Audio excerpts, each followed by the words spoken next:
కుటుంబల విలువలు, ధర్మ సోపానాలు. ఆధ్యాత్మిక మార్గంలో నడుస్తున్నప్పుడు మనలో చాలామందికి ఓ ప్రశ్న వస్తుంటుంది. ఎవరినైనా గుడ్డిగా అనుసరించవచ్చా, లేక మనకంటూ ఓ సొంత మార్గాన్ని ఏర్పరచుకోవాలా? ఈరోజు ఈ ప్రశ్నకు సమాధానం వెతుక్కుంటూ కుటుంబ విలువల గురించి, ధర్మ సోపానాల గురించి కాస్త లోటుగా తెలుసుకుందాం. సరే, మనలో చాలామందికి వచ్చే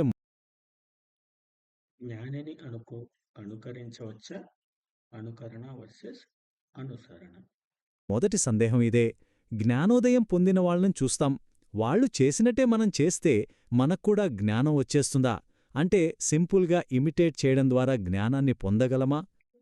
ఈ ప్రశ్నను ఇంకా సూటిగా ఒక ఉదాహరణతో గోచి పెట్టుకుంటే భగవాన్ రమణ మహర్షి అవుతాడా? చూద్దాం. భగవాన్ రమణ మహర్షిలా గోచీ పెట్టుకున్నంత మాత్రాన ఎవరైనా ఆయన అయిపోతారా? చూడటానికిది చాలా సింపుల్ ప్రశ్నలా అనిపించొచ్చు, కాని దీని వెనక చాలా లోతైన అర్థముంది. రమణ మహర్షి అసలు అవుతాడా? అనుకరణకి, నిజమైన సాధనకి మధ్య ఉన్న తేడా ఏంటో ఈ ఒక్క ప్రశ్న మనకు చూపిస్తుంది. సమాధానం చాలా స్పష్టం. సమాధానం చాలా అవ్వలేడు, స్పష్టం. అంతే. అవ్వలేడు. బయట కనిపించే ప్రవర్తనను అనుకరిస్తే లోపల ఉండే స్థితి రాదు. మరి ఎందుకు? దాని వెనుక ఉన్న అసలు కారణమేంటి? దాని గురించే ఇప్పుడు చూద్దాం. ఆ ఎందుకు అనే ప్రశ్నకు సమాధానం దొరకాలంటే మనం ముందుగా జ్ఞాని యొక్క అసలైన స్థితి ఎలా ఉంటుందో అర్థం చేసుకోవాలి. అసలు వాళ్ళ అంతర్గత ప్రపంచం ఎలా ఉంటుంది? శాస్త్రం ప్రకారం చూస్తే జ్ఞాని అంటే ఎవరు? పరమసత్యాన్ని గ్రహించి శాశ్వతంగా ఆత్మగా స్థిరపడిపోయిన వారు. అంటే వాళ్ళ నిజస్వరూపం ఏంటో వాళ్ళు తెలుసుకున్నారన్నమాట. ఇది ఒక అనుభూతి, ఒక స్థితి, పైకి కనిపించే వేషధారణ కాదు. ఇక్కడే అసలు విషయం ఉంది.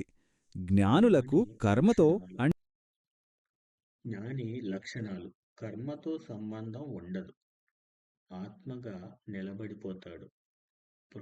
బాహ్య చర్యలు అంతటా స్థితికి కొలమానం కాదు. అంటే వాళ్ళు చేసే పనులతో సంబంధం ఉండదు.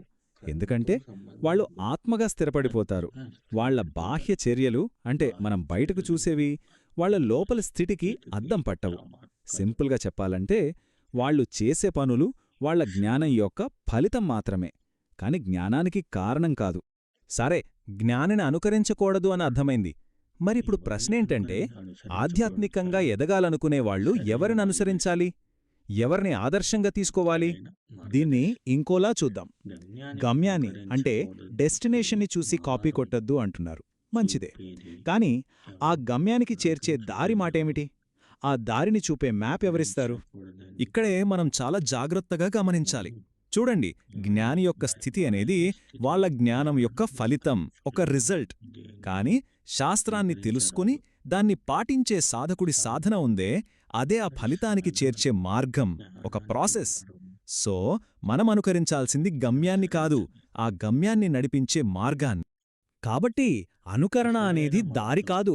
మరి అసలైన మార్గమేంటి? అదే సాధన. అంటే నిరంతరంగా చేసే అభ్యాసం, ప్రాక్టీస్. ఈ ప్రయాణమనేది ఎవరో చేసిన దాన్ని కాపీ కొట్టడం కాదు. ఇదెలా ఉంటుందంటే, ఒక పండు నెమ్మదిగా దానంతట అదే ఎలా పక్వానికొస్తుందో అలా మనలో మనం పరిపక్వత చెందే ప్రక్రియ అన్నమాట. దీనికి సమయం, ఓపిక, పట్టుదల అన్నీ కావాలి. మరి ఈ సాధన అనే ప్రాసెస్లో స్టెప్స్ ఎలా ఉంటాయి? మొదటిది, శాస్త్రాలేం చెప్తున్నాయో సరిగా తెలుసుకోవడం. రెండోది, ఆ తెలుసుకున్న దాన్ని మన జీవితంలో ఆచరణలో పెట్టడం. ఇక మూడోది చాలా ముఖ్యమైంది, పట్టు వదలకుండా నిరంతరంగా సాధన చేసి చేసి చేసి అలా పదే పదే అభ్యాసం చేయడం ద్వారా చివరికి ఆ పండు పండినట్టు మనం కూడా జ్ఞానంలో పండిపోతాం. సరే, ఇదంతా బాగుంది. ఇంత కష్టపడి సాధన చేస్తున్నాం కదా, ఇంతకీ ఈ మార్గం యొక్క అంతిమ లక్ష్యమేంటి? మనం దేన్ని చేరుకోవడానికి ఇదంతా చేస్తున్నాం? ఈ మొత్తం ప్రయాణం యొక్క పరాకాష్ఠ, ఈ సాధన యొక్క ఫైనల్ గోల్ ఒక్కటే. నేను ఈ శరీరం కాదు, నేను ఆత్మను అనే సత్యాన్ని స్వయంగా గ్రహించడం. ఈ అనుభూతిని పొందడమే లక్ష్యం. ఇది కాపీ కొడితే వచ్చేది కాదు, సాధన చేసి అనుభవిస్తేనే సాధ్యమవుతుంది. కాబట్టి ఈ విశ్లేషణ చివర్లో మనల్ని మనం వేసుకోవాల్సిన ప్రశ్న ఒకటే: మనం ఎంచుకున్న మార్గం కేవలం పైపైన చేసే అనుకరణ, లేక మన అంతర్గత పరిపక్వత కోసం చేసే సాధన? దీని గురించి ఆలోచించాలి.